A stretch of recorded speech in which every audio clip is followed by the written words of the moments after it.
सुनती हो? अभी अभी शर्मा जी का फोन आया है। वो लोग आज ही आ रहे हैं अपनी श्रेया को देखने के लिए। तुम जल्दी से सब तैयारी कर लो और श्रेया को भी तैयार होने को बोल दो। प्रताप सिंह जी ने अपनी पत्नी से कहा। श्रेया उनकी सबसे बड़ी पोती का नाम है। आज उसे लड़के वाले देखने आ रहे हैं। प्रताप सिंह जी ने अपनी पत्नी, अपने चारों बेटों और अपने परिवार के साथ एक संयुक्त परिवार के मुखिया की तरह रहते हैं। दुर्भाग्यवश उनके बड़े बेटे की एक एक्सीडेंट में मौत हो गई, जिसके बाद उसकी तीनों बेटियों का घर बसाने की जिम्मेदारी उनके दादाजी ने अपने सिर पर ले ली। आज उन्हीं के परम मित्र सरदार सुदर्शन सिंह ने उनकी बड़ी पोती श्रेया के लिए एक रिश्ता भेजा है। उन्हीं के स्वागत के लिए घर में अफरा तफरी मची है। श्रेया अपने दादाजी की सबसे बड़ी और लाडली पोती है, इसलिए उनकी कोई बात नहीं टालती। इसलिए आज उसका मन बहुत विचलित है। दिसंबर की ठंड में भी पसीने छूट रहे हैं। शादी का ख्याल आते ही, अभी उसकी उम्र ही क्या है, सिर्फ 21 साल। इतनी सी उम्र में श्रेया शादी नहीं करना चाहती। अभी वो आगे पढ़ना चाहती है, मगर मजबूर है। अभी एक दिन पहले ही उसने मास्टर्स इन हिंदी का प्राइवेट फॉर्म भरा था। पर आज अगर ये रिश्ता पक्का हो गया तो उसकी पढ़ाई अधूरी रह जाएगी। ये सोच सोच कर ही श्रेया घबरा रही थी। उसने अच्छा सोचने का निश्चय किया कि क्या पता वो उन्हें पसंद ही ना आए। क्या क्या पता उसका सादा और सरल पहनावा और लुक से देखकर वो खुद ही मना कर दें। श्रेया नहा धोकर सिंपल सादगी से तैयार हुई और सबको बोल दिया कि कोई दिखावा नहीं करूंगी, ऐसी हूँ ऐसी ही जाऊंगी उनके सामने। घर वाले भी कुछ नहीं बोले। दोपहर को श्रेया ऊपर पहली मंजिल पर अपनी चाची के पास गई। तभी नीचे वो लोग आ गए कि आवाज आई। उसने ऊपर से ही झांक कर देखा और अंदाजा लगाया कि कौन होगा लड़का। तभी उसकी नजर पीछे से आते लड़के पर पड़ी और देखते ही वो खुश हो गई, क्योंकि देखने में वो उससे काफी बड़ा लग रहा था, जो कि उसे कतई गवारा नहीं था कि उसका जीवन साथी उससे उम्र में बड़ा हो। इसलिए उसे एक बड़ा कारण मिल गया था मना करने का। वो जल्दी से उनसे नजरें बचाते हुए नीचे पहुंची। थोड़ी देर में श्रेया का सबसे मिलना मिलाना हुआ और फिर लड़का लड़की को अकेला छोड़ दिया गया कुछ देर बात करने के लिए। हेलो, मेरा नाम राजीव है। मैं एक बैंक में काम करता हूँ। वैसे तो आपको पता ही होगा, पर मेरा बताना जरूरी है। लड़के ने अपना इंट्रोडक्शन दिया। हाय, मेरा नाम है श्रेया और मैं भी जॉब करती हूँ स्कूल में। सैलरी बहुत ज्यादा नहीं है, मगर अच्छा खासा मिल जाता है। श्रेया ने बताया। गुड गुड, वेरी गुड, अच्छी बात है। वैसे मेरी सैलरी कुछ 15,000 है और ऊपर से गुजारा भत्ता वगैरह भी मिल जाता है बैंक की तरफ से। और मैंने सुना है आप पढ़ भी रही हैं अभी। राजीव ने कहा। हाँ जी, मैं प्राइवेट फॉर्म भर के घर पर ही पढ़ती हूँ। मेरी इंग्लिश में मास्टर्स पूरी हो चुकी है। अब हिंदी में भी करने का मन था, तो उसके लिए फॉर्म भरा है कल ही। वैसे मैं शादी के बाद भी अपनी पढ़ाई और जॉब जारी रखना चाहूंगी। आपको कोई एतराज नहीं होगा? श्रेया ने झिझकते हुए पूछा। अरे बिल्कुल नहीं, आप जारी रखिए अपनी पढ़ाई। मैं भी एमबीए करने की सोच रहा हूँ। मौका मिला तो आपके साथ मैं भी पढ़ लूंगा। राजीव ने हंसते हुए कहा। और जॉब? श्रेया ने दोबारा पूछा। वो भी कर लीजिएगा, डोंट वरी, राजीव ने इत्मीनान से कहा। एक बात और पूछना चाहूंगी, अगर आप बुरा ना माने तो? श्रेया ने कहा। बिल्कुल, बेझिझक पूछिए, राजीव ने कहा। मैं प्योर वेजिटेरियन हूँ और यही चाहूंगी कि मेरा जीवन साथी भी कभी मुझे कुछ ऐसा खाने को मजबूर ना करे जो मेरा दिल गवारा नहीं करता। श्रेया ने दृढ़ता से कहा। आपको एक बात बोलूं, मैंने लाइफ में कभी भी नॉन वेजिटेरियन खाना नहीं खाया, न कभी शराब और सिगरेट पी है, कभी भी नहीं, राजीव ने दृढ़ आवाज में कहा। थैंक यू, आपने मेरी बात समझी। आपको कुछ और पूछना हो तो आप पूछ सकते हैं, श्रेया ने शांत होते हुए कहा। जी नहीं, आपको और कुछ जानना हो तो बताइए, राजीव ने कहा। नहीं, श्रेया ने संक्षिप्त उत्तर दिया। इतने में श्रेया की सभी बहनें अंदर आ गईं। श्रेया ने सभी का परिचय राजीव से करवाया। उन सबको राजीव अच्छे लगे। श्रेया, बाहर आ जाओ बेटा, खाना लगा दें। बाहर से दादाजी ने आवाज दी और श्रेया उठकर बाहर आ गई। बाहर आते ही सबने पूछा कि कैसा लगा लड़का, क्या बात हुई वगैरह वगैरह, तुझे पसंद है या नहीं, ये तो बता। श्रेया की कजिन रिंकी ने पूछा। पता नहीं यार, एक मुलाकात में कैसे बता दूं। वैसे कोई बुरी आदत नहीं है, मुझे पढ़ने से भी मना नहीं किया, मगर उम्र में काफी बड़े लगे मुझे मुझसे। श्रेया ने दिल का हाल बताया। अभी पता कर लेते हैं कितनी उम्र है, रिंकी ने कहा और जल्दी से जाकर राजीव से उसकी डेट ऑफ बर्थ और टाइम पूछकर आ गई। कुंडली मिलाने का बहाना करके, जिसे पता चला कि राजीव श्रेया से 6 साल बड़े हैं। श्रेया ने ये जानते ही मना कर दिया, मैं इतने बड़े लड़के से शादी नहीं कर सकती। मगर दादाजी और बड़े चाचा जी को लड़का पसंद आ चुका था। वो लोग श्रेया के पास आए और बोले, उम्र के तराजू में नहीं तोला करते बेटा, लड़का बहुत अच्छा है, सिर्फ एक कारण की वजह से इतना अच्छा रिश्ता खो नहीं सकते हम। मगर दादाजी, आज ही तो मिले हम उनसे, उनका घर परिवार सबकी जांच पड़ताल तो कर लीजिए। श्रेया ने और एक कोशिश की, बेटा आपको मुझ पर भरोसा है या नहीं? दादाजी ने कहा, आप पर तो पूरा भरोसा है दादाजी। श्रेया ने कहा, तो बस फिर मैं अपनी बेटी के साथ कुछ गलत होने दूंगा क्या? हमारी तरफ से ये रिश्ता पक्का कर रहा हूँ मैं, बार बार नहीं मिलते ऐसे रिश्ते, दादाजी ने कहा और बाहर चले गए। श्रेया को समझ में नहीं आ रहा था कि क्या करे, मगर वो बहुत हेल्पलेस थी। तभी उसकी बेस्ट फ्रेंड निशा वहां पहुंच गई। वो दूसरे शहर रहती थी, इसलिए जब भी यहाँ आती तो श्रेया को मिलने जरूर आती थी। उसके आने से श्रेया को थोड़ी हिम्मत मिली, मगर ये उसका संघर्ष था, उसे खुद ही करना था। थोड़ी देर में घर वालों ने सब कुछ तय कर दिया। राजीव को श्रेया पसंद आ गई थी और श्रेया के घर वालों को राजीव। तो उन्होंने आज ही रोका करने का भी निर्णय ले लिया। जैसे ही ये बात श्रेया को पता चली, उसके तो पैरों के नीचे से जमीन खिसक गई, आंखों के आगे अंधेरा छा गया। उसे समझ नहीं आया क्या हो रहा है। एक पल में उसकी पूरी दुनिया बदल गई। वो जल्दी से बिस्तर पर लेट गई, नहीं तो बेहोश होकर गिर जाती। उसकी बहन ने उसे पानी लाकर पिलाया। थोड़ी देर में उसकी हालत कुछ ठीक हुई। श्रेया की मम्मी ने आकर बताया कि कुछ देर में राजीव के मामा मामी आ रहे हैं। उनके आने के बाद वो लोग रोका की रस्म करेंगे। श्रेया परेशान थी, मगर वो कुछ कर नहीं सकती थी। तभी अचानक आवाज आई, चाची चाची। श्रेया ये सुन के चौंक गई। एक छोटी सी 7 साल की लड़की कमरे में आई और श्रेया से बोली, चाची चलो हमारे साथ बैठो, आपको सब बुला रहे हैं, आप चलो मैं आती हूँ। श्रेया ने कहा और उसके पीछे उस रूम में जाकर सबके साथ बैठ गई। राजीव ने उसका सबसे परिचय करवाया, ये मेरी माँ है, उम्र काफी है, इसलिए काम नहीं कर पाती। राजीव ने कहा। श्रेया ने बोला कि इस उम्र में काम करने की जरूरत भी क्या है, जब बेटे बहू हैं तो। और ये मेरे बड़े भैया बलराज, उनकी वाइफ अंकिता और उनकी नटखट बेटी रीति। बस इतना सा परिवार है और अब आप भी इस परिवार का हिस्सा हो। श्रेया ने सबको नमस्ते किया और सर झुकाकर सबकी बातें सुनती रही। उसके मन में तो आने वाली जिंदगी की उधेड़ बुन चल रही थी। थोड़ी देर में मामा मामी भी पहुंच गए। उन्होंने श्रेया को देखा, मगर उन्हें श्रेया कुछ खास अच्छी नहीं लगी, क्योंकि उन्होंने भी राजीव के लिए एक रिश्ता बताया था। वो लोग भी आज ही पक्का करने वाले थे, राजीव के घर जाकर, मगर किसी कारण जा ना पाए और ये कहा कि कल आएंगे पक्का करने। और इस वजह से राजीव के घर वाले आज श्रेया को देखने चले आए। सरदार सुदर्शन सिंह जी के कहने पर कि देख लेते हैं, देखने में क्या जा रहा है। इसलिए मामी नाराज थी कि जब वहाँ पक्का हो रहा था तो यहाँ क्यों आ गए, और यहाँ पक्का करने की भी सब तैयारी कर रखी है। आप तो सब तैयारी करके बैठे हैं पक्का करने की, फिर बुलाया हमें क्यों? खुद ही कर लेते रोका की रस्म भी पूरी। मामी ने नाराज होते हुए कहा, ऐसे क्यों बोल रही हो आप? अभी कोई तैयारी नहीं की हमने, आपसे सलाह लेके ही होगा सब पक्का। राजीव के बड़े भैया ने उन्हें शांत करते हुए कहा। मामी ने राजीव की पसंद को देखते हुए इस रिश्ते को मंजूरी दे दी और उसी दिन राजीव और श्रेया का रोका भी हो गया। उन सबके जाने के बाद श्रेया अकेली बैठकर रोने लगी। उसकी तो दुनिया ही बदल गई 1 मिनट में। कल तो उसने आगे की पढ़ाई का फॉर्म भरा था और आज ये सब उसके लिए काफी अजीब था।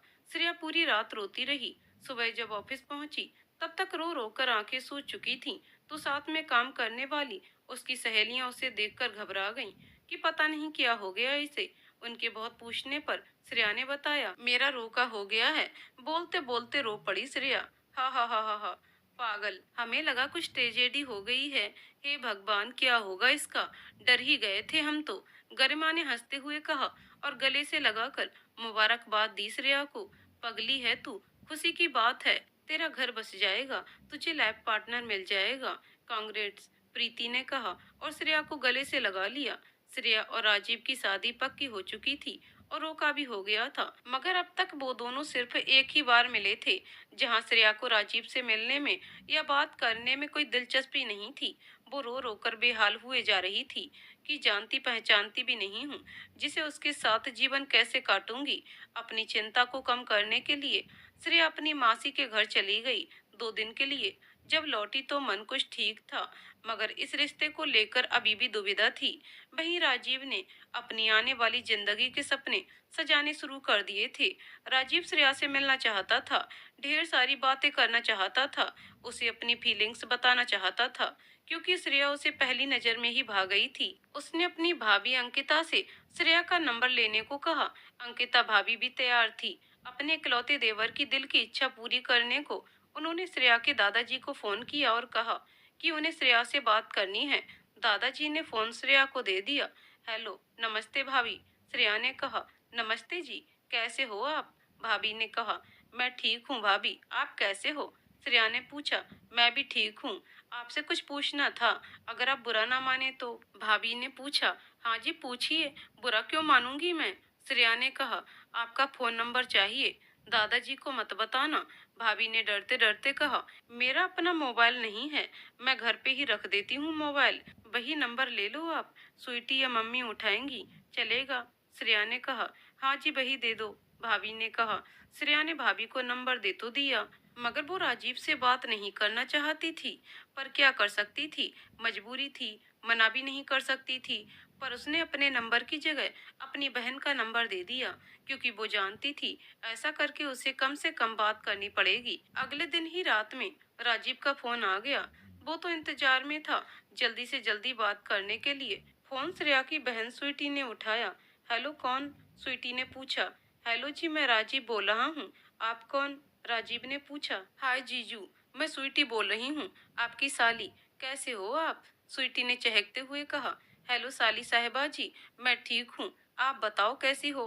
राजीव ने पूछा। मैं भी ठीक हूँ। इस समय हमारी याद कैसे आई, कुछ जरूरी काम है क्या? स्वीटी ने छेड़ते हुए पूछा। आपकी बहन से बात करनी थी, सोचा उसे थोड़ा अपने बारे में बता दूं, ताकि बाद में पछताए ना। राजीव ने भी नहले पे दहला दिया। ओहो, इतना ख्याल अभी से? चलो करा देती हूँ आपकी बात, आप भी क्या याद रखोगे? स्वीटी ने हंसते हुए कहा और फोन श्रेया को दे दिया। हेलो, कैसे हो आप? श्रेया ने घबराते हुए कहा।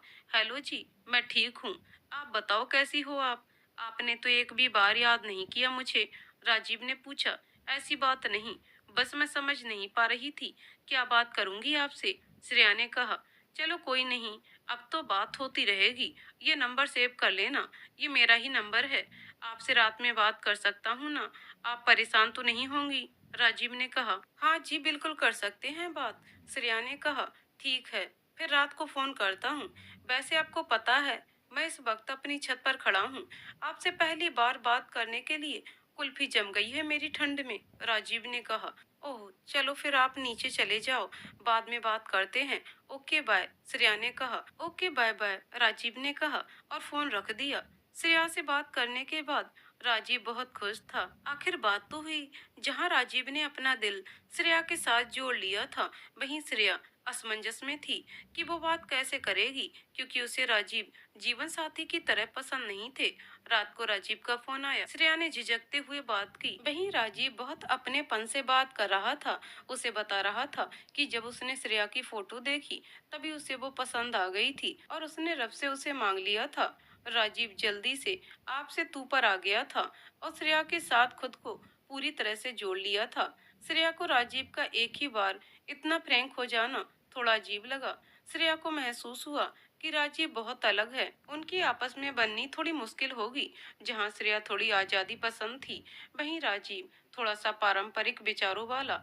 अगले दिन श्रेया ने अपने दादा दादी से बात की कि वो इस रिश्ते को लेकर एक बार फिर से सोचें, एक बार घर बार ही देखा है, कम से कम उसके बाद कोई निर्णय ले। मगर दादाजी ने साफ साफ कह दिया कि रिश्ता तो यही होगा। अगर श्रेया ने ऐतराज किया तो आगे से उनका कोई लेना देना नहीं है उसके साथ। श्रेया बेचारी क्या करती, बस आंसू बहाकर रह गई। उस रात रो रो कर श्रेया सो गई। राजीव उसके फोन का इंतजार करता रहा, मगर उसे निराशा ही मिली। सुबह राजीव बहुत नाराज था। उसने स्वीटी के नंबर पर फोन किया और उसे बताया कि कैसे वो रात को इंतजार करता रहा और श्रेया ने दिल तोड़ दिया उसका। स्वीटी उस वक्त ऑफिस में थी। उसने वहीं से श्रेया को फोन किया और उसके उठाते ही बरस पड़ी स्वीटी अपनी बहन श्रेया पर कि वो ऐसा क्यों कर रही है। राजीव की एक ही दिन में हालत खराब हो गई। अगर नहीं बात करनी थी तो मैसेज करके मना कर देती, क्यों तंग कर रही है एक भले इंसान को। श्रेया अपनी ही बहन से ये सब सुनकर दंग रह गई। उसने राजीव को फेसबुक पर सर्च किया और फ्रेंड रिक्वेस्ट भेज दी। सॉरी बोला। उसका इरादा किसी को दुख पहुंचाने का नहीं था, बस वो खुद ही दुखी थी तो किसी को खुशी क्या देती। मगर फिर भी उसने राजीव से माफी मांगी और उसका दिल न दुखाते हुए उससे बात करने का फैसला किया। अब रोज रात को राजीव और श्रेया की बात होती थी। राजीव श्रेया से प्यार करने लगा था और खुले दिल से इसका इजहार भी करना शुरू कर दिया था।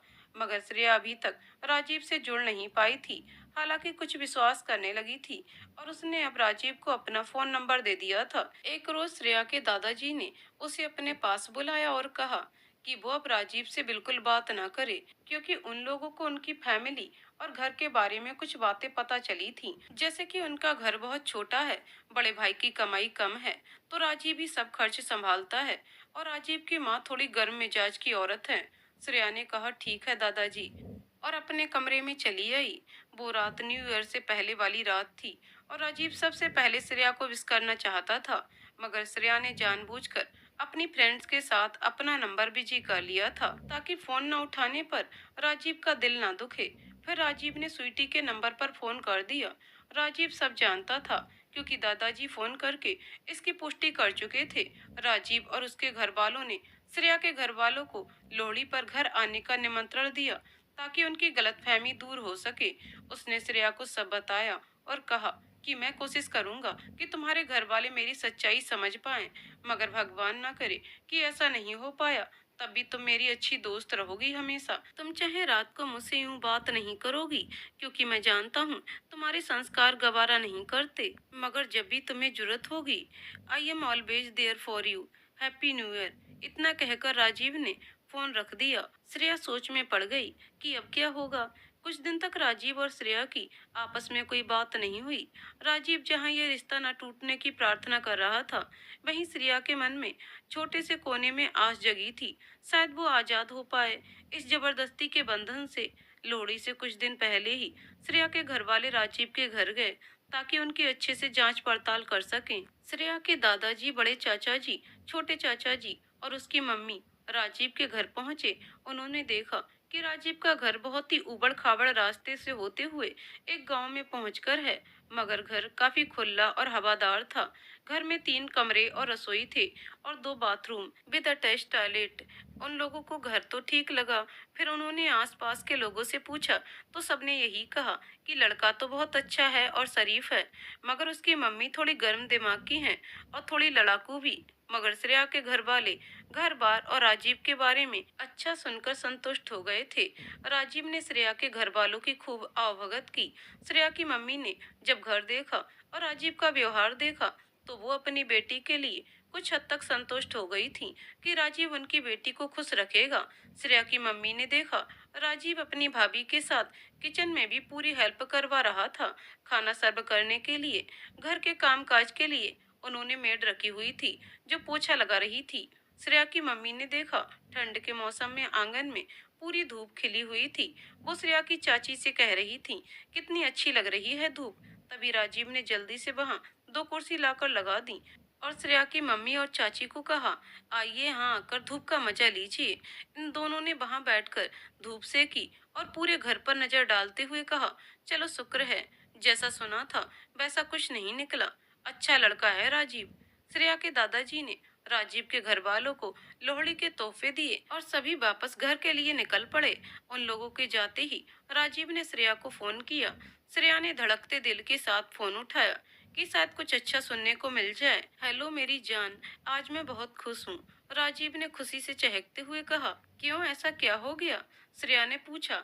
पता है कितना खुश होकर गए हैं दादाजी और सभी घर वाले। मैं तो तुम्हें खोने से डर से आधा हो गया था, पर अब मुझे पता है मेरी जान को मुझसे कोई अलग नहीं कर सकता।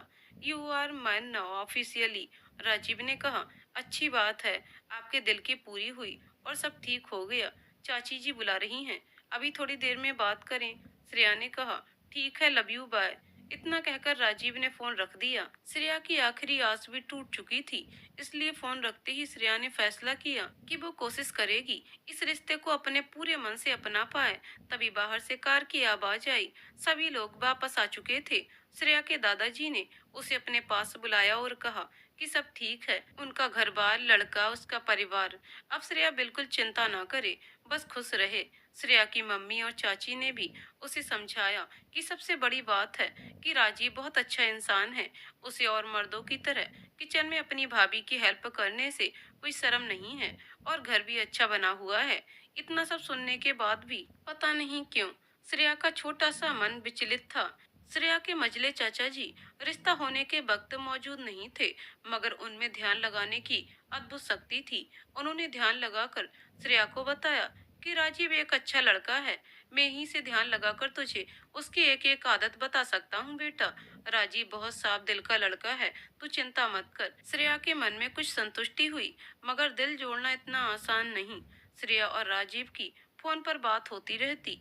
धीरे धीरे राजीव की बातों से श्रेया को पता चला कि वो थोड़े पुराने ख्यालों का है, और वहीं श्रेया इक्वलिटी में विश्वास करती थी। राजीव रोज श्रेया को आई लव यू बोलता था और उसे अपना प्यार खुल के जताता था, और श्रेया से भी कहता था कि वो भी अपने प्यार का इजहार करे।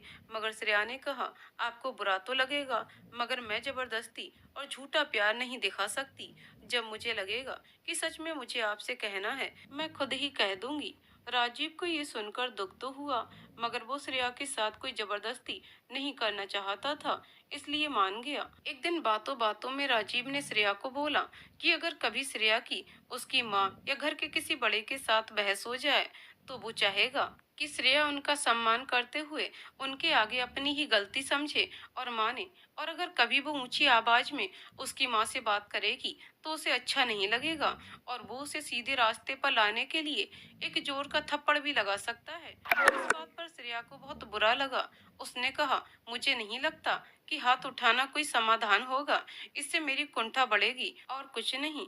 और एक बात और बोलूं, मैं बहुत संवेदनशील हूँ। इस बारे में आपने कह दिया और थप्पड़ मुझे लग गया, मैं ये बर्दाश्त नहीं कर सकती। इस पर राजीव ने कहा, ओके, नहीं मारूंगा। अगर ऐसा कुछ हुआ तो मैं तुमसे बात करना ही बंद कर दूंगा, बस। माहौल गर्म होता देख राजीव ने बात संभाली और जल्दी से फोन रख दिया। इस बातचीत ने श्रेया को अंदर तक हिलाकर रख दिया। उसे समझ नहीं आ रहा था कैसे रिएक्ट करे। जो लड़का शादी के पहले ही उसे थप्पड़ जड़ने की बात कर रहा है, वो बाद में कैसा व्यवहार करेगा। उसके फोन में ऑटोमेटिक रिकॉर्डिंग फीचर की वजह से उनकी सारी बातें रिकॉर्ड हो चुकी थीं, जिसे श्रेया ने दोबारा सुना और समझा कि कहीं उसी ने कुछ गलत तो नहीं कहा। मगर दो बार सुनने के बाद भी श्रेया को अपनी गलती समझ नहीं आई। सुबह श्रेया की छुट्टी थी, तो वो घर पर ही थी और रात की बात से थोड़ी दुखी थी। उसका ये दुख उसकी माँ की आंखों से न छुप सका। उन्होंने उसके सर पर हाथ रखकर पूछा, तो श्रेया ने उन्हें सब बता दिया और रिकॉर्डिंग भी सुना दी। मगर श्रेया की माँ ने इस बात को हंसी में टाल दिया कि छोटी मोटी बातें होती ही रहती हैं, ज्यादा चिंता ना कर। श्रेया सारा दिन सोच में डूबी रहती है कि ना जाने क्या होगा। ना तो उसे शादी की तैयारियों में कोई दिलचस्पी थी और न ही राजीव से मिलने में। वो स्कूल में भी सारा दिन उदास रहती और सैड सॉन्ग सुनती, तो उसकी फ्रेंड्स उसे समझाती कि सब ठीक होगा, चिंता ना करे। इसी सोच में श्रेया को एक दिन तेज बुखार हो गया।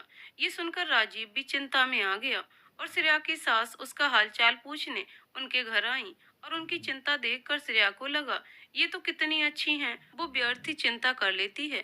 कुछ दिन बाद शुरू हुआ प्यार का मौसम, यानी वैलेंटाइन वीक। राजीव ने वीक के सभी दिन श्रेया को विश किए, और चॉकलेट डे वाले दिन राजीव श्रेया को रास्ते में मिल गया, क्योंकि राजीव का ऑफिस श्रेया के घर वापसी के रास्ते में पड़ता था। श्रेया अपनी फ्रेंड गरिमा के साथ थी। राजीव ने दोनों को कैंटीन में बिठाया, सैंडविच पार्टी दी, फिर उसने श्रेया को ढेर सारी चॉकलेट दी। सभी उसकी पसंद की। श्रेया को दी हुई सारी चॉकलेट गरिमा ने ले ली और अपने बैग में डाल ली। थोड़ी देर में वो दोनों वहां से निकली और अपने अपने घर चली गईं। तभी श्रेया के पास राजीव का फोन आया। उसने पूछा कि चॉकलेट कैसी लगी, तो श्रेया हंस दी और उसे बताया कि सारी चॉकलेट गरिमा ले गई और उसे एक भी नहीं दी। ये सुनकर राजीव को बहुत गुस्सा आया और बुरा भी लगा। फिर उसने श्रेया के लिए दोबारा चॉकलेट लेकर भिजवा दी, मगर इस बार डार्क चॉकलेट थी। श्रेया को पसंद नहीं थी, मगर फिर भी उसने राजीव के प्यार की कद्र करते हुए वो रख ली। रात को जब दोनों की बात हुई तो दोनों खूब हंसे इस बात पर। फिर राजीव ने कुछ ऐसा कह दिया कि श्रेया आज फिर गहरी सोच में डूब गई। श्रेया और राजीव की चॉकलेट डे की रात को जब बात हुई तो राजीव ने श्रेया से कहा, शक्ल देखी थी अपनी, क्या बना रखी थी, थोड़ा तो ध्यान देना चाहिए।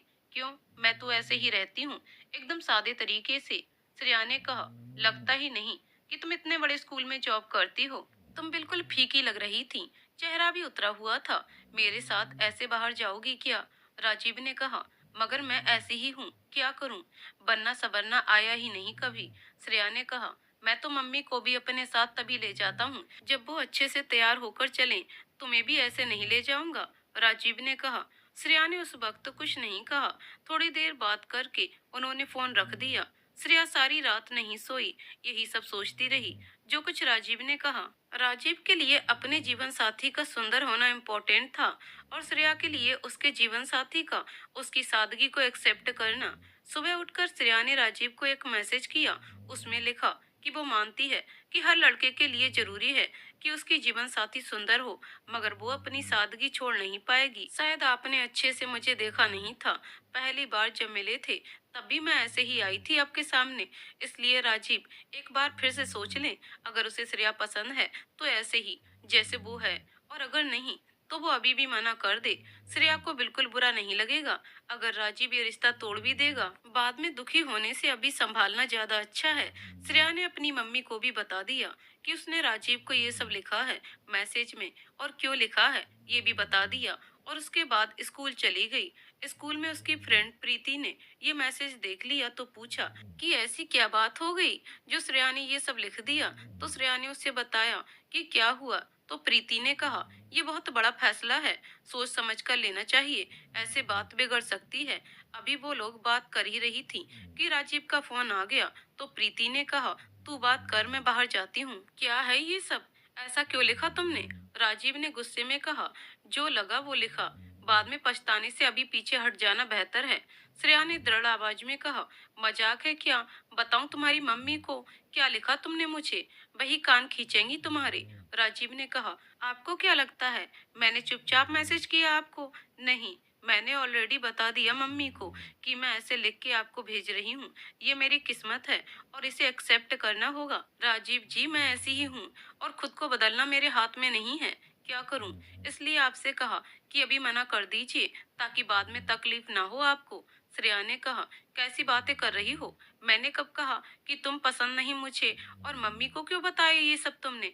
वो परेशान हो जाएंगी। मैंने ये सब बस इसलिए कहा क्योंकि तुम बहुत कमजोर और फीकी लग रही थी, मतलब उदास। इसका वो मतलब कतई नहीं था जो तुमने समझ लिया। मुझे तो खुद ही तुम्हारी सादगी पसंद है, तो मैं क्यों बदलूंगा तुम्हें? राजीव ने समझाते हुए कहा, फिर ठीक है, पर अगर कोई दिक्कत हो तो आप पूरी तरह स्वतंत्र हो, जो भी फैसला ले सकते हो। अभी समय है, बाद में मुझे मेरे रंग रूप को लेकर ताने मिले, वो सहा नहीं जाएगा मुझसे।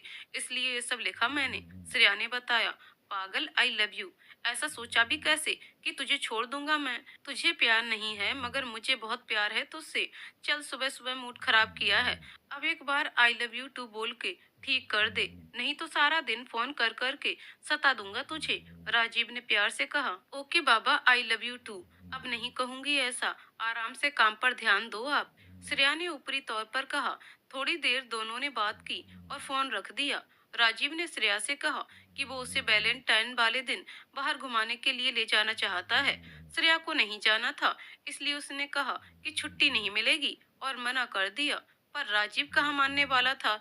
उसने कहा कि या तो छुट्टी ले लो या मैं तुम्हारे बॉस से बात करता हूँ कि मुझे मेरी जान को बाहर ले जाना है, या तो जाने दे या मैं भगा कर ले जाऊंगा। श्रेया उस टाइम घर पर ही थी जब राजीव से इस बारे में बात कर रही थी। उसकी मम्मी को जब ये सब पता चला तो उन्होंने श्रेया को मना लिया राजीव के साथ जाने के लिए। उनके कहने पर ही श्रेया जाने को तैयार हो गई और राजीव को फोन करके बता दिया कि वो चलेगी उसके साथ। वैलेंटाइन का दिन भी आ गया। राजीव ने श्रेया को बोला था कि वो रोड वन पर मिले, उसे वहीं से उसे पिक कर लेगा। श्रेया रोड वन पर जब पहुंची तो उसने देखा कि वहां बहुत ही भीड़ है। आज श्रेया ने हल्का सा मेकअप लगाया था, जीन्स और बुलेन टॉप पहना था। अपनी मम्मी के कहने के कारण उसे थोड़ा तैयार होना पड़ा था, इसलिए वो वहां खड़ी होने में असहज हो रही थी। उसने थोड़ी देर तक राजीव नहीं आया तो आगे चलना शुरू कर दिया और चलते चलते सेक्टर रोड तक पहुंच गई। तब राजीव रोड 1 पर पहुंच उसने श्रेया को फोन किया कि वो कहाँ है। तब उसने बताया कि वो सेक्टर रोड पर खड़ी है। ये सुनकर राजीव हैरान रह गया और बोला, इतनी दूर तक पैदल क्यों गई तुम? मैं आ रहा था ना। वहीं रुको, अब आगे मत जाना पैदल। थोड़ी देर में राजीव वहां पहुंच गया और श्रेया उसकी बैग पर पीछे बैठ गई। उसने कहा, कंधे पर हाथ रख लो वरना गिर जाओगी। श्रेया ने हल्के से अपना हाथ राजीव के कंधे पर रख दिया और राजीव ने बैग चला दी और दोनों पहुंचे मॉल में। वहां मूवी देखी और कुछ टाइम स्पेंड किया। मूवी देखते वक्त श्रेया थोड़ी घबराई हुई थी क्योंकि बहुत अंधेरा था और राजीव की निकटता से उसे डर लग रहा था। राजीव ने हल्के से श्रेया का हाथ पकड़ लिया।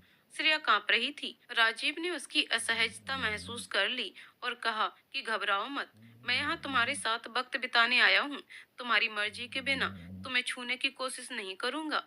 ये सुनकर श्रेया थोड़ी सहज हुई और राजीव के साथ आराम से बात कर पाई। फिर दोनों ने एक दूसरे को गिफ्ट दिए। उसके बाद राजीव श्रेया को लेकर एक ढाबे पर गया। वहां उन्होंने लंच किया और राजीव ने श्रेया को घर के बाहर वाली सड़क पर ड्रॉप कर दिया। आज दोनों को एक दूसरे को जानने का मौका मिला था। राजीव बहुत खुश था। वहां श्रेया भी अब थोड़ा पिघलने लगी थी। उसे राजीव के प्यार की गहराई महसूस हो रही थी। एक दिन राजीव काम में बहुत व्यस्त हो गया तो श्रेया को फोन नहीं कर पाया।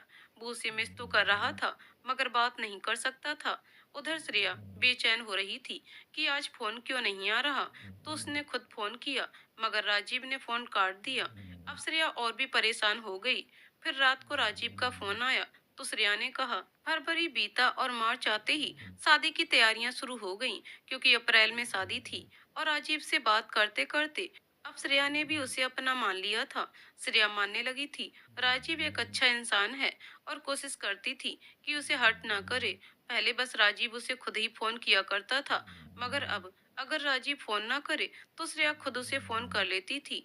आदत सी हो गई थी दोनों को एक दूसरे की। मुझे नहीं बात करनी आपसे, श्रेया ने कहा।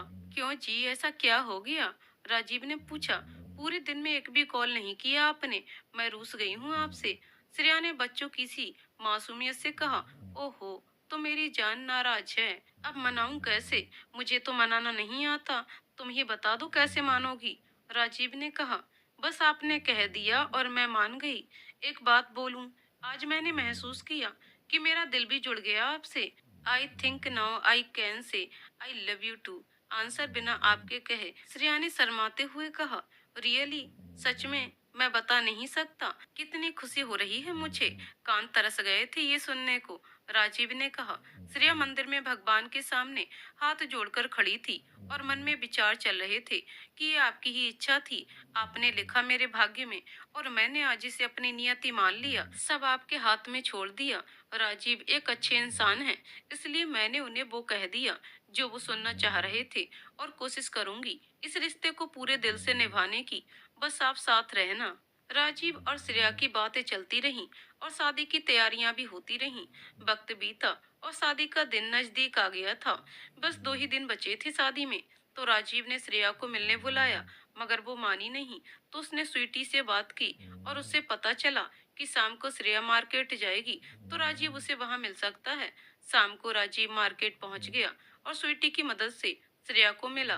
तुम्हें पता है क्यों मिलना था मुझे? राजीव ने कहा। जब तक आप बताएंगे नहीं तब तक पता कैसे चलेगा? श्रेया ने कहा। मैं बस आखिरी बार अपनी गर्लफ्रेंड से मिलना चाहता था क्योंकि 2 दिन बाद वो मेरी वाइफ बन जाएगी, फिर गर्लफ्रेंड नहीं मिलेगी ना, राजीव ने कहा। उसकी बात सुन श्रेया बस मुस्कुरा दी। दोनों थोड़ी देर रेस्टोरेंट में साथ बैठे। फिर राजीव ने श्रेया को घर ड्रॉप कर दिया।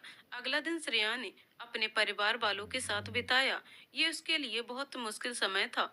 अपने घर, अपने सभी अपनों को छोड़ के जाना आसान नहीं होता। श्रेया ने पूरा दिन अपने परिवार के साथ बिताया। उन हंसी खुशी के पलों में कभी हंस देती थी तो कभी अचानक ही आंखें भर लेती थी। श्रेया अपने मन की दशा समझा नहीं सकती थी। कितना बड़ा दिल होता है इन लड़कियों का जो अपना सब कुछ छोड़कर चली जाती हैं, मगर लोग तिरस्कार करके ये दर्शाते हैं कि इन लड़कियों ने किया ही क्या है। उसकी बहनें उसे समझा रही थीं, ऐसे दिल नहीं भरते, सब अच्छा होगा। श्रेया के फोन में गाना बज रहा था, बाबुल जो तुमने सिखाया, जो तुमसे पाया सजन घर ले चली। और श्रेया बुरी तरह से सिसक सिसक कर रो पड़ी और साथ में सभी बहनें और मम्मी भी रो पड़े। सबने जब रो के अपना दिल हल्का कर लिया तो श्रेया को समझाया कि उसे हिम्मत रखनी होगी, सभी को जाना होता है, ये तो नियति है लड़कियों की। अगले दिन सगन की रस्म थी तो श्रेया के घर वाले राजीव के घर जाने की तैयारी कर रहे थे। सगन का सब सामान देने और रस्म करने के लिए सभी लोग आ चुके थे और गाड़ियां तैयार खड़ी थीं। सभी राजीव के घर पहुंचे, वहां सब रस्में हो रही थीं और श्रेया घर में थी, पड़ोस की आंटी और अपनी फ्रेंड्स के साथ। शाम को सब लोग के वापस आने के बाद मेहंदी और संगीत की रस्म हुई। श्रेया की मम्मी का दिल भर आया, ये सोचकर बेटी को विदा कैसे कर पाएंगी वो। पता नहीं कैसे ये माएँ इतनी महान होती हैं, जिसे इतने प्यार से पाला उसे किसी और को देने की हिम्मत जाने कहाँ से ले आती हैं। श्रेया के हाथ में मेहंदी लगी थी तो उसके मामा का बेटा प्रशांत उसे अपने हाथ से खाना खिला रहा था। श्रेया का दिल अपने सभी कजिन का उसकी तरफ प्यार से देखकर बार बार भर रहा था, मगर उसने उन सबको खुश देखकर चुप रहना बेहतर समझा। रात बीती और शादी का दिन भी आ पहुंचा। सभी तरफ तैयारियां चल रही थीं। श्रेया एक कोने में नीचे बैठकर अपने कमरे और घर को निहार रही थी और बस रोए जा रही थी। उसके आंसू थम ही नहीं रहे थे। कैसे जाएगी वो इस घर को अपनी मम्मी को छोड़कर। तभी उसके कजिन्स की उस पर नजर पड़ी। उन्होंने उसे चुप कराया और अपने हाथों से खाना खिलाया। शाम को चूड़ा डालने की और लकीरें बांधने की रस्म के बाद श्रेया ब्यूटी पार्लर चली गई तैयार होने के लिए। रात के समय सभी तरफ जगमगाहट थी, सारी तैयारियां हो चुकी थीं, बारात आने वाली थी। श्रेया तैयार होकर आ चुकी थी। थोड़ी देर में राजीव भी आ गया बारात लेकर। आज राजीव दूल्हे के बेस में शेरवानी पहने हुए बहुत सुंदर लग रहा था। राजीव के स्टेज पर पहुंचने के बाद श्रेया को लाया गया। श्रेया भी आज बहुत सुंदर लग रही थी। सीधी सादी सी रहने वाली श्रेया जब 16 श्रृंगार करके सबके सामने आई तो सब देखते ही रह गए। हाथों में मेहंदी रची थी, सुंदर से लहंगे में सजी अपनी गुड़िया को देखकर श्रेया की मम्मी खुद की आंखों को बहने से रोक नहीं पाई। जयमाला की रस्म के बाद सबने दूल्हा दुल्हन के साथ फोटो खिंचवाई। उसके बाद दूल्हा दुल्हन को खाना खिलाने के लिए ले जाया गया। बहुत देर हो चुकी थी, सब बाराती व घराती खाना खा चुके थे। सबने दूल्हा दुल्हन को अपने हाथ से खाना खिलाया और फिर दोनों ने एक दूसरे को खिलाया। जहाँ श्रेया की हलक से निवाला नहीं उतर रहा था, वहीं राजीव उसे मजाक में कह रहा था, कितना कम खाती हो यार, तुम भूखा मारोगी मुझे तो। जिस टाइम दूल्हा दुल्हन खाना खा रहे थे उस टाइम बाहर कुछ ऐसा घट रहा था जो किसी ने सोचा भी नहीं था। राजीव और श्रेया के खाना खा लेने के बाद फोटोग्राफर उन्हें फोटोज खिंचवाने ले गए। सभी लोग खाना खा चुके थे तो टेंट वाले ने टेंट खोलना शुरू कर दिया। जहां टेंट खोला जा रहा था वहीं राजीव की ममेरी बहनें बैठी थीं। टेंट का एक सिरा उनमें से एक को छू गया तो राजीव के मामा जी ने बवाल खड़ा कर दिया और टेंट वाले को गालियां देने लगे। टेंट वाला श्रेया के छोटे चाचा जी का मित्र था तो वो उसके बचाव में आगे आ गए, जिससे बात भयानक हो गई और दोनों पक्ष आपस में बहस पर उतर आए और किसी ने दूसरे की इज्जत की परवाह नहीं की। बड़े चाचा जी को बीच में बोलना पड़ा और मामा जी ने उनकी भी इज्जत नहीं रखी। राजीव के बड़े भैया ने सब संभालने का प्रयास किया, मगर गुस्से में आदमी दूसरे की कहाँ सुनता है। राजीव के मामा जी ने यहाँ तक कह दिया कि रख लो अपनी बेटी अपने पास, हमारे राजीव को लड़कियों की कमी नहीं है, अभी के अभी दूसरी लाकर ब्याह दूंगा उसे। राजीव के भैया ने इस बात का विरोध किया और मामा जी को शांत किया। श्रेया के दादाजी को इस बात का बहुत बुरा लगा और श्रेया के भविष्य में होने वाली परेशानी को सोचकर उन्होंने भी कह दिया, तुम क्या ले जाओगे बारात वापस, मैं ही नहीं दूंगा अपनी बेटी, कर लो जो दिल में आए। श्रेया के दादाजी की बात सुनकर राजीव के भैया अनिष्ट की आशंकाओं से घिर गए और उनको समझाने लगे, आप चिंता न करें, ये शराब के नशे में बकवास कर रहे हैं, आप इनकी बातों को दिल पर ना लें। भैया के समझाने पर दादाजी शांत हुए और सभी लोग घर की तरफ चल दिए क्योंकि फेरे वहीं होने थे। भैया ने राजीव और श्रेया को भी चलने को कहा। उस समय भैया की आंखों में आंसू थे, जिन्हें देखकर राजीव समझ गया कि जरूर कुछ गड़बड़ हुई है। श्रेया से अलग जाकर उसने भैया से पूछा तो उन्होंने सारी बात बता दी। सब बात सुनकर राजीव स्तब्ध रह गया। छोटी सी बात पर कितना बतंगड़ हो गया। वहां श्रेया के घर श्रेया के दादाजी उसके बड़े चाचा जी को परेशान और निराश देखकर उनसे पूछ रहे थे, इतनी बकवास सुनी क्यों तूने? मैंने तो कह दिया, ले जाओ वापस बारात, हमें नहीं देनी अपनी बेटी। चाचा जी ने दादाजी को समझाया, ऐसे नहीं कहते, बहू जी बेटी है, बाप है नहीं सर पर। अगर हमने ऐसा किया तो सब हम ही को दोष देंगे। आप गुस्से पर काबू रखिए। श्रेया के घर पहुंचकर राजीव ने महसूस किया कि माहौल अब भी टेंशन वाला बना हुआ है। तो वो दादाजी के पास गया और उन्हें कहा, कोई चाहे कुछ भी कहे, मैं श्रेया को लिए बिना यहाँ से नहीं जाऊंगा। आप किसी की बेकार बातों पर ध्यान ना दें। फिर राजीव श्रेया की मम्मी के पास गया और उन्हें भी आश्वासन दिया कि उनकी बेटी उसके साथ सुरक्षित है। तब जाकर श्रेया की मम्मी के आंसू थोड़ा थमे। राजीव ने सारा मामला संभाल लिया। श्रेया को तो इस बात की भनक तक नहीं लगने दी। इसके बाद शांतिपूर्ण माहौल में फेरे हुए और दोनों एक दूसरे के जीवन साथी बन गए। डोली विदा हुई और श्रेया अपने ससुराल पहुंच गई। वहां सारी रस्मों के बीच राजीव की मामी के व्यवहार में उसने कुछ रूखापन महसूस किया, मगर कहा कुछ नहीं। सब रस्मों के बाद जब वो कमरे में पहुंची तो वहां राजीव अपनी मम्मी से जो कुछ भी शादी में हुआ उनके बारे में बात कर रहा था। तो श्रेया ने सब सुन लिया। राजीव की मम्मी के कमरे से बाहर जाने के बाद श्रेया ने राजीव से पूछा, ऐसी बात हो गई, मुझे तो बताया भी नहीं किसी ने। अगर दादाजी और मामा जी अपनी बात पर अड़ जाते फिर क्या करते आप? उसकी बात सुनकर राजीव बोला, चाहे कोई कुछ भी कहे, मुझे फर्क नहीं पड़ता। तुम मेरी जिम्मेदारी हो, तुम्हें छोड़कर नहीं आता। तुम्हारी सच में कद्र है, सिर्फ कहने को नहीं। चलो अब ये मत सोचो, थोड़ा आराम कर लो। इतना कहकर राजीव बाहर चला गया और श्रेया सोचने लगी कि जैसे राजीव ने इस रिश्ते को उसे पूरी इज्जत और दिल के साथ अपनाया है, वो भी अपने इस रिश्ते को पूरी इज्जत और दिल के साथ अपनाएगी। कभी भी पीछे नहीं हटेगी अपनी जिम्मेदारी से। इतने में राजीव श्रेया के लिए खाने की प्लेट लेकर आ गया और बोला कि भूख लगी होगी ना तुम्हें, आओ खाना खा लो। मेरे साथ एक प्लेट में खा लोगी या दूसरी लेकर? राजीव ने इतना ही कहा था कि श्रेया ने उसके मुंह में निवाला डाल दिया और अपना निवाला खुद के मुंह में डाल लिया। ये देख राजीव हंस दिया और फिर श्रेया भी हंस दी। यूं ही हंसते मुस्कुराते दोनों की जिंदगी की नई शुरुआत हो रही थी। राजीव की समझदारी ने एक रिश्ते को, एक लड़की की इज्जत को, दो परिवारों को संभाल लिया। काश सभी ऐसी समझदारी दिखाएं और कोई लड़की छोटी सी बात को लेकर बिना गलती के कभी रुस्वा ना हो। दोस्तों, कहानी यहीं पर समाप्त होती है। तो दोस्तों, आपको कहानी कैसी लगी कमेंट करके जरूर बताइएगा। कहानी पसंद आई हो तो वीडियो को लाइक शेयर करें और चैनल को सब्सक्राइब करें। कहानी को पूरा सुनने के लिए बहुत बहुत धन्यवाद दोस्तों।